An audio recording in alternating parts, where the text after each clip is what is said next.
Welcome on into the All Aussie Rules Football Podcast. This is episode number 64 for season 2025. We've got a big episode for you coming up today. It's finals week. Finally, here are the AFL Footy Finals. Plan for today's episode, we've got quite a bit to get through. We're going to finish off wrapping up the final game of the home and away season that obviously happened after last week's episode of the podcast. So we'll run through that one quickly. We'll go through all the matchups coming up this weekend for the week one of finals. We'll do our tips for said games as well. And then we'll wrap up this episode with a look at our final leaderboards for the Brownlow and for the MVP that we do across every game this year. So final leaderboards of that coming up at the end of the episode. So stick around. If you want to skip to that, the timestamp will probably be in the description below, so you can find it easy enough. But let's jump into it as we get the final game of the home and away season up. Don't forget to like, comment, and subscribe. If you're new here, we do 2 episodes every single week. Every Monday, we do an AFL men's episode, and that will continue all the way through till December. And then on Thursdays of every week, we do an AFLW episode, wrapping up every game, previewing the next round's games. So plenty of content just in the podcast itself. Chuck in the fact that we also have plenty of social media content as well. All Aussie Rules everywhere across the internet. So go check it out. TikTok especially, Twitter. We do it all. So go check it out. All Aussie Rules. You'll find us. Let's jump into, if I can find it, game from last Wednesday. It was Gold Coast Bombers, and it was a pretty simple equation. Gold Coast win, and they're playing finals for the first time in their club history. They lose, and they will not be playing finals. And to be honest, they came out and had it pretty much wrapped up very early. They absolutely smacked the Bombers from pillar to post, which you kind of just accept as a Bombers. On the Bombers side of things, it was a nothing game, really. It was one that should have been their first game of the year, but unfortunately, due to weather, it's been pushed back to this one. So their celebrations, commiserations of their season couldn't start until after this one. And the Suns absolutely destroyed them. It was the first 3 minutes probably level-ish in terms of gameplay, but Gold Coast still completed most of the chances. But by the end of the first quarter, she was all over. It was 7 goals 4-1 straight at quarter time, and it was very hard to see a world where the Bombers could come back. Second quarter was pretty even, actually. It was 2 goals 6 for the Gold Coast to 2 goals 4 for the Bombers. So pretty close second quarter, kept it at 42 points at halftime, but then third quarter 6 goals to 2, and then the final quarter was an absolute demolition job, 8 goals to 3. So floodgates did open a little bit there towards the end, but in the end it was just Gold Coast just too strong. Basically sums up everything you need to know. Team rating, if you're new around here, we do a team rating every single game. Plus 16 is a pretty big margin, but when you consider that the Suns won this game by 95 points, not all that surprising that is the margin here. Some key stats: plus 22 inside 50s for the Suns, plus 5 clearances, plus 4 centre clearances. They had more contested, more uncontested. They had 7 less turnovers, and well below their average amount of turnovers did the Gold Coast Suns in this one. Even the Bombers had below their average, so it was a bit more controlled of a game for both these teams than they usually play. Marks inside 50 was an extraordinary number from Gold Coast, 26. That is ridiculous, and just shows how much control they had over this game. Total of 77 tackles between the two teams is very, very low. Gold Coast minus 30 on their average, and Bombers minus 12 on their average. So a lot more of an uncontested sort of game than both of these teams typically play, and you'd have to think a lot of that has to do with the fact that Essendon's season was done. It was a dead rubber for them. They didn't have a lot to play for, and perhaps that had a fair bit to do with it. Jumping into the best players in this game, Brownlow votes We'll do obviously the final leaderboard at the end of this episode, but the Brownlow votes for this game: Noah Anderson 3, Matt Rao 2, Ben King 1. Those top two absolutely outstanding in this game. Noah Anderson had 34 touches, 3 goals, 12 clearances. He was absurdly good. And Matt Rao played a really good game as well. 31 touches, 2 goals, 5 clearances, 8 tackles. So both of them absolutely outstanding. Ben King barely touched the ball. He had just the 8 disposals, but managed to kick 7 goals, 1 from those 8 touches. So every single touch was a shot at goal and a score, and he kicked straight. So 7 goals is a really good effort, and he gets the 1 vote from us here at All Aussie Rules. MVP votes, if you're new around here, we do MVP as well, which equates to both a league MVP, but also the club best and fairest that we do for each team. Top 5 players from each team gets votes according to the All Aussie Rules rating system, so top 5 rated players. The top 5 for the winning team get 10, 8, 6, 4, and 2, and the losing team get 5, 4, 3, 2, 1, so that's obviously half of that. Half of the winning team, they will go through the full final leaderboard at the end of this episode. We'll go through about the top 30 odd players. If you're also checking out some YouTube content that we do, we're doing end of season reviews for every single team, and we're doing like a little BNF leaderboard during those episodes as well. So go check them out if you haven't already. There's a couple up on the YouTube already, West Coast and Richmond. There'll be plenty more coming out as each team gets eliminated. I know we've got a little bit of a backlog with 10 teams being eliminated already, but by the end of probably next week, we will be up to date on that side of things. So MVP votes in this one. The winning team, Noah Anderson, was the highest rated player. He was absolutely sensational. 10 votes. Matt Rao gets the 8. He was fantastic. Will Powell gets the 6, 23 touches and a goal. Ben King, for his 7 goals, gets 4. And Jared Witts kicked a goal after the siren. Had 40 hitouts, absolutely dominated the ruck. Was helped by Goldstein going off injured. But he gets the 2 votes. The Bombers, 5 to Dylan Shield, 28 disposals, 3 clearances, 2 goal assists as well for old Dylan Shield. Good game from him in what is potentially his last game as a Bomber. Zach Merritt, 4 votes. He's absolutely outstanding all the time. 28 disposals, 3 clearances, 2 goal assists. Mason Redmond finished the season really strongly. His last few weeks were really good. 22 disposals in this one. Kako played a lot more midfield time in this one. He had 17 touches, kicked a goal in the last quarter, 5 clearances. He showed some really good signs in his first season at the Bombers, and I think, while not kicking as many goals as perhaps he would have liked, he's shown some really good potential going forward. And 1 vote goes to Andy McGrath in this game. He's their 5th highest rated player, 21 touches, 4 clearances for Andy McGrath. That's pretty much everything we have to go through on this final game of the season. It was pretty much just, Gold Coast did enough, did what they needed to. They qualified for finals. We'll get into those matchups shortly in this episode. For the Bombers, that's the end of their season. They can call it. They can rest and recuperate. Wow, I can't speak. And they'll be hoping that next year brings a lot more success for them, because obviously not a great season a lot of it due to injuries, but plenty of other reasons as well. If you want a full rundown of the Bombers season, don't forget to check out that season review that will go out on the YouTube channel. I believe on Wednesday of this week will be the Bombers, so make sure you hit that subscribe button on the YouTube channel. Hit the noti bell so you don't miss an episode, but you'll get to see it. Moving right along to what we have next in this episode, and that's just a wrap up of our tips for the home and away season.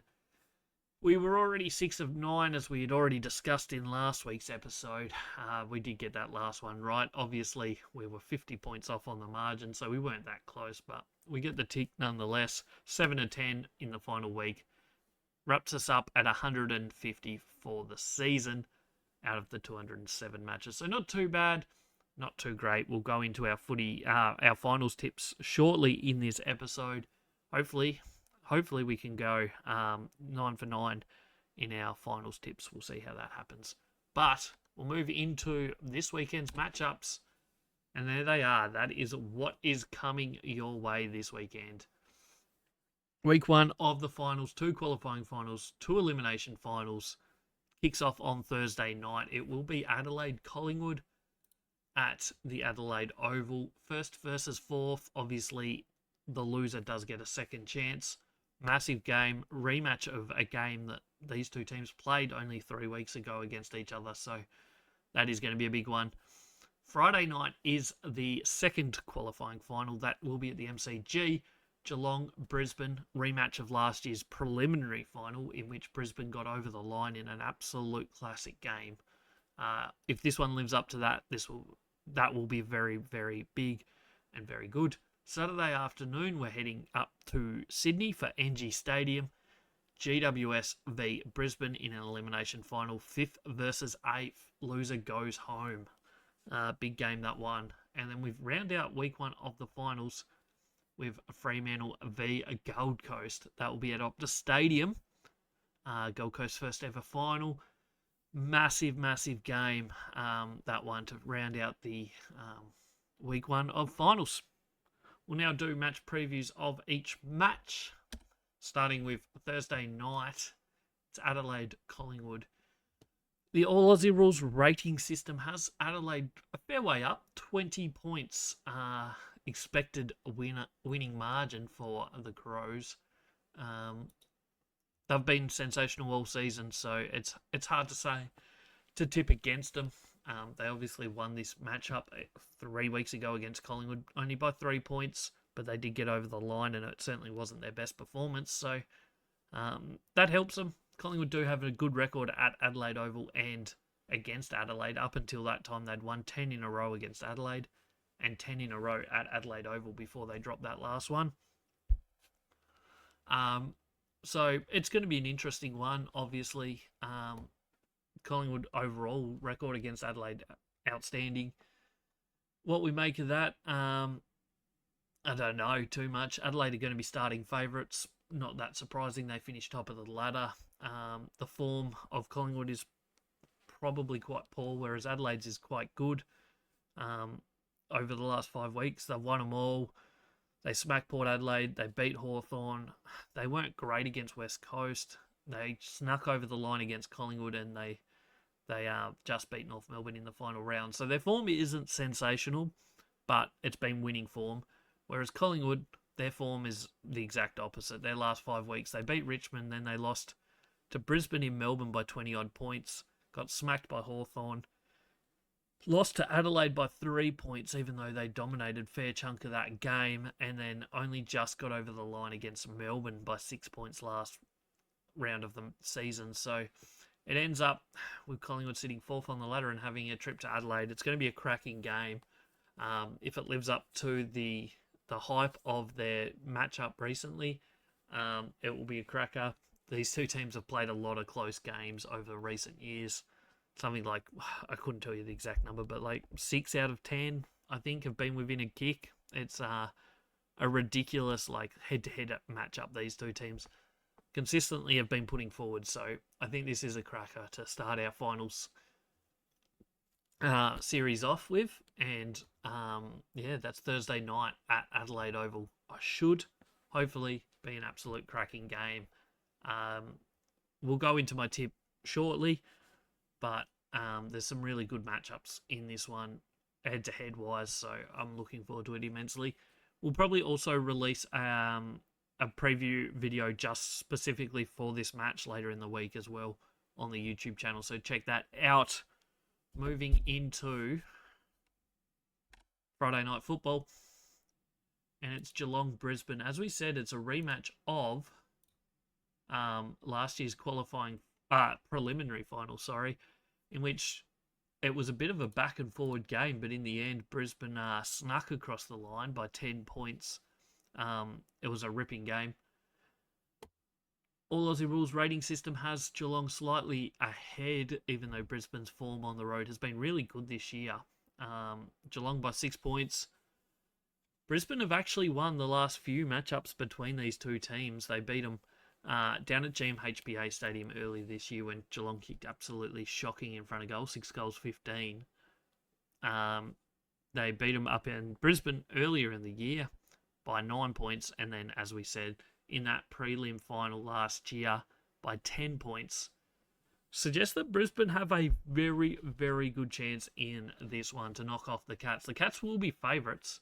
It is their home ground. Well, it's the MCG. Their home game, at least. They do play home games there. Some. But Brisbane travel well. This matchup is probably one that helps Brisbane a little bit. So, in all honesty, it should be a cracker. I can't see it being a blowout either way. Recent form of both teams is pretty solid. Geelong, obviously, haven't played a finals contending team for quite a while, but they have been winning against everyone, so winning form's good form. Whereas Brisbane, they have had a much more difficult run into finals, losing to Gold Coast 5 weeks ago, but then they beat Collingwood at the MCG, which is a good little tester for this one. They then lost to Sydney before beating Fremantle and Hawthorn, so 4 out of their last 5 have been against teams in the finals, and they did win 3 of those. So, good form against quality team is basically the long and the short of Brisbane's prep into this final series. Be interesting to see how that manages against Geelong, who have a lot of winning form, but perhaps haven't been challenged for quite a while because they haven't really versed a whole lot of opposition. Although beating Sydney in Sydney 2 weeks ago was pretty solid performance. I don't think there's too much else to say about this game. We expect it to be a good one, is basically the long and the short of it.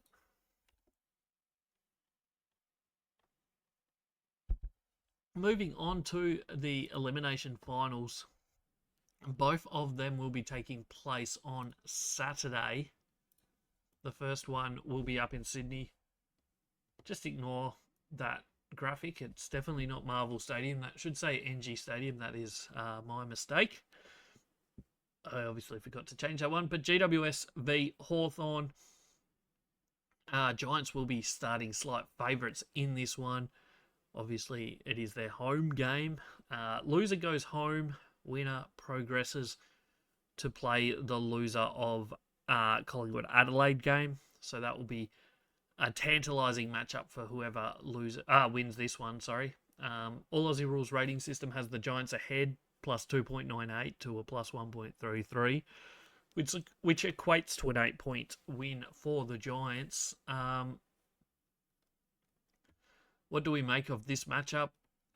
It should be another cracking game, in all honesty. I don't see it being too much of a margin. These two teams only met once this year, which was down in Tassie on a windy, blowy day, which was a weird result in that GWS kicked the first 5 with the wind, and then Hawthorn came back.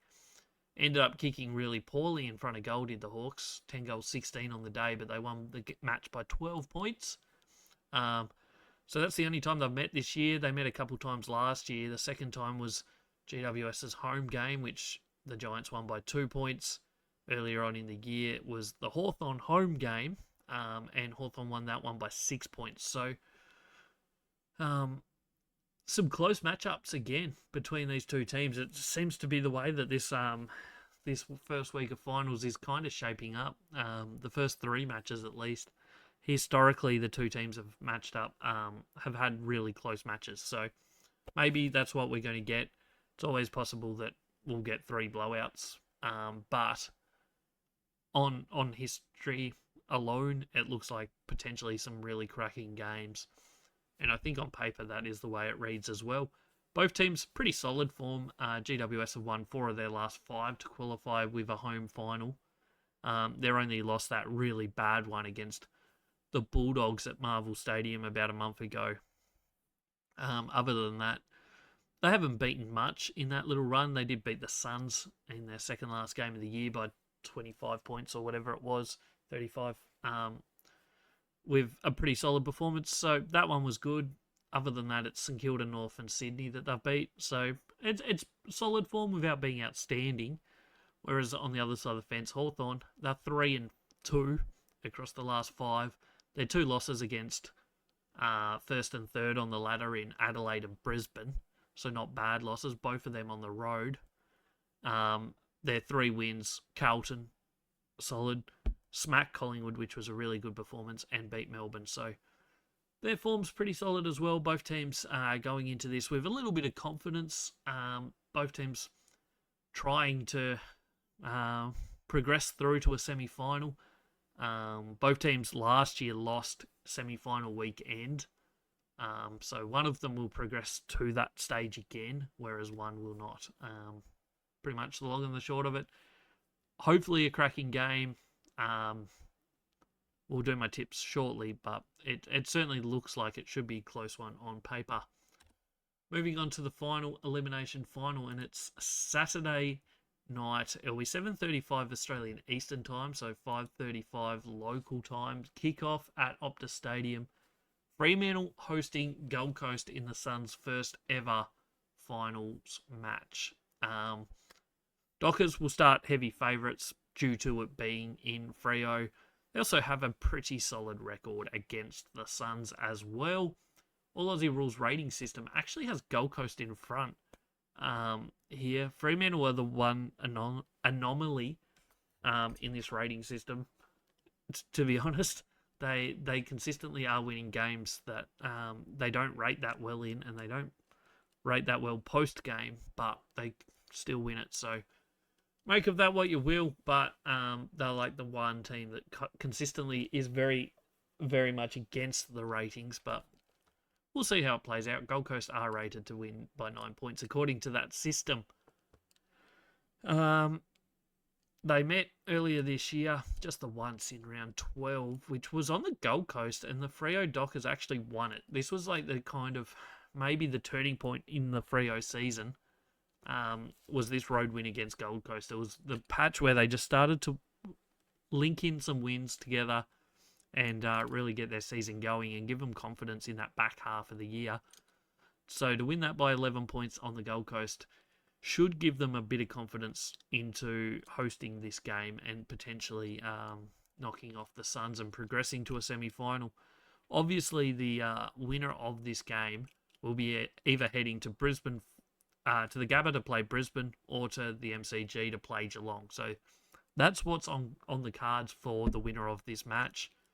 2024, they only met once, which was round 15 over in the West, and the Dockers won it by 20. Same story in 2023 in round 5. The Dockers won it by 10. So pretty good form in this matchup for the Dockers. Last 5 weeks, the Dockers have been very good. Outside of that one blemish 2 weeks ago at home against the Lions when they lost by 57 points, the rest of their run home has been really good. That win against Bulldogs in the final round was outstanding. They beat Port, they beat Carlton, and they beat West Coast. So not the best of opposition outside of that Bulldogs one, but winning form is good form. On the other side of the fence, Gold Coast had a little bit of a hiccup there for a little bit. They beat Richmond and Carlton before getting knocked off by GWS, and then disappointingly for them, which has cost them a top 4 spot, losing to Port Adelaide. What a different story the finals campaign would be if they had snuck over the line over Port Adelaide. They'd be top 4 right now. They'd be getting ready to play Adelaide in Adelaide with a second week in the finals guaranteed and at least one home final. So,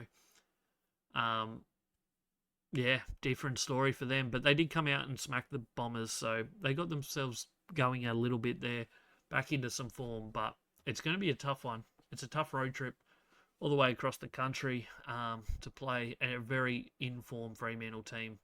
They only dropped like 2 or 3 games in the last 15 weeks, basically, Freo. So their form's really, really good, and they'll be ready to go in this one. We'll jump into my tips for the weekend now. And this is how I've gone with, or who I've gone with for this weekend. We've gone Crows by 9 points over Collingwood. I'm not hugely confident in it, but it should be a close game. I think Adelaide just have the runs on the board over the recent 6-7 week period, which is going to put them in good stead here. I've gone Geelong over Brisbane, even though Brisbane have a really good record against the Cats. I think that just has to end at some point, and Geelong are flying. They've got a lot of things going right for them at the moment, so I'm going with the Cats.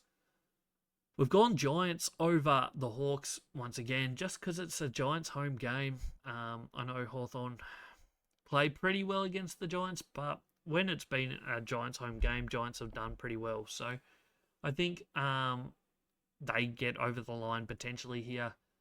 And then the final game, I think Freo will be too strong for the Gold Coast Suns, being that it's over in Freo is basically what I'm doing. So I've just gone the home teams for all 4 games. Nothing too special there. Whether my tips change throughout the week, maybe once teams are announced, we'll see. As I said, I'll probably release another preview video for each match heading into it. Whether that's a short fire, just a short, or maybe I do just do shorts, or maybe I'll do a short video, we'll see. But yeah, plenty of content coming out this week on Finals Week 1. That's all your tips for this weekend. We're now going to jump into the leaderboards. My final Brownlow leaderboard and my final MVP leaderboard for the season. So let's jump into them and have a look at it. So Brownlow medal, we do the 3-2-1 for every single game. These are not necessarily who I think was 3-2-1, as in the best 3 players on the ground. It's more so who I think the umpires will vote for, based on what we know umpires vote for. Is basically how I've done it. So, yeah, this is how it ends up. This is 30th to 23rd in the overall votes for the year. In 30th, 2 Brisbane players, Will Ashcroft and Zach Bailey, both getting 13. In 27th, we have a 3-way tie. Paddy Cripps, Toby Green and Tim Taranto all on 14 votes. Then in 24th, Josh Dunkley, Pickett and Liberatore all on 15 votes. So 3 Brisbane players all on this page. In 23rd spot, we got Zach Merritt on 16. I just don't think they won enough games this season for him to genuinely get enough votes. Next page, we got 19th, a 4-way tie. Rankin, Lockie Neal, who's missed the last few weeks. Max Gawn and Ed Richards all on 18. Outstanding years for all of them. 17th is Rose and Isaac Heaney on 19 votes. 16th is Jai Newcomb with 20 votes. 12th spot goes to Hugh McCluggage, George Hewitt, who was fantastic this year, Finn Callaghan, and Tom Green from GWS. So a couple Giants players there in equal 12th with 22 votes for the season. Onto the next page, and 10th goes to Zach Butters and Noah Anderson. Fantastic years from both of them, 23 votes. 8th spot, Andy Brayshaw and Marcus Bontempelli, both on 24. 7th is Maxi Holmes on 26. 5th spot to Bailey Smith and Nashaya Wangani Malira, both on 27. Fantastic years from both of them. 4th spot, we've got Caleb Sarong on 28 votes. 3rd place and 1 vote off the win is Matt Rao on 29. If he had have got 3 in that final game of the year, he would have equaled first, but he only got the 2 because Noah Anderson was the better player, which just leaves the equal tie at first spot. You're probably not going to be surprised. There's only really 2 players that we haven't mentioned that genuinely are going to get good votes. And it's an equal tie for first between Jordan Dawson and Nick Dacos on 30 votes. We're going to do a full rundown Brownlow video preview before the Brownlow medal. It'll probably come out a couple days before Brownlow night, hopefully, where we'll break down week by week a little bit on certain players and just give a better rundown of it. But yeah, that's who's come out on top for our Brownlow prediction for season 2025. We'll see how that actually goes. Jordan Dawson has been my pick for most of the year. He was my pick for the Brownlow in 2024 pre-season, and then He just didn't perform well enough, whereas this year he certainly has. So him and Nick Dacos, I've got equal top on 30. It'll be a fascinating count on the night, I think. Collingwood losing a few games late in the season might hurt Nick Dacos a little bit. We'll see how that plays out. But that's the Brownlow leaderboard. We'll move on to the MVP leaderboard. And we'll do basically the same rundown. Top 30 players. And there we go. So this one is using the top 5 players for each team every game, getting votes based on the All Aussie Rules rating system. Losing team 5-4-3-2-1, winning team 10-8-6-4-2, and if there's a draw, you get split halfway in between that. So 7.5, 6, 4.5, 3, 1.5, obviously. And that all goes into the thing and gives us our leaderboard for the MVP. In 29th, equal 29th, is 2 players, Phil Thorpe and Josh Dunkley, on 73 apiece. 28th, it's Zach Merritt with 74. 27th is the big Lloyd Meek with 75 votes. Miller gets 76 from the Gold Coast for 26th spot. Darcy Cameron, the Collingwood Ruckman, 25th with 79 votes. Lachie Neale, 24th spot, 81 votes. 2 players equal 22nd with 84 votes, Connor Rose and Ed Richards. 21st is Isaac Heaney with 85 votes. So a little bit down on his performance from last year. 20th is Finn Callaghan from GWS with 87. In 18th, it's George Hewitt, 89, and Jack Sinclair with also 89 votes. 17th is Big Luke Jackson from Fremantle, finishing with 90th and their 3rd highest rated. 16th is Tristan Cherry with 92.5 votes. 14th goes to Max Holmes and Nashaya Wanganeen Melira on 96 each. 13th goes to Bontempelli with 97. Remember, he missed the first 5 or so weeks after injuring himself in pre-season. So another year where he could have well won that one. He officially wrapped up the home and away season as the highest rated player using the All Aussie Rules rating system for the 2nd year in a row this year.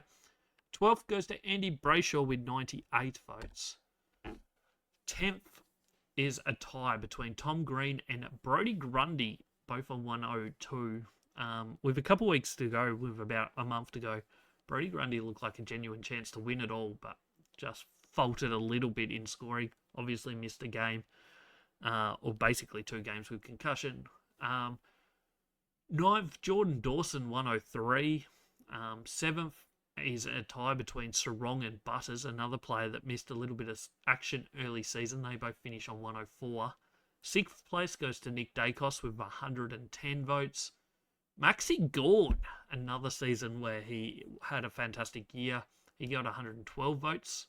The big Melbourne ruckman in the year that he gets his 8th All-Australian nod. 4th goes to Hugh McCluggage with 112.5 votes. He started like a bat out of hell. There's no doubt about it. His first few weeks rounds 2 through 6 were absolutely outstanding. And he kept up the momentum throughout most of the year. Really good year from Hugh. And that leaves us with the top 3 in our MVP. And that is 3rd place, Noah Anderson from the Gold Coast Suns with 116 votes in the end. Number 2, Bailey Smith, the comeback kid in his first year as a Geelong Cat. 118 votes. He won a lot of football this year and ends up in 2nd. And that just leaves number 1 for the season, for the home and away season at least, Matt Rowell with 126 votes. A fantastic year from him. The big bulldog in the middle for the Gold Coast Suns. He gets a lot of clearances. He's got a bit of pace about him. He wins a lot of contested football. He gets a lot of clearances. He tackles a lot.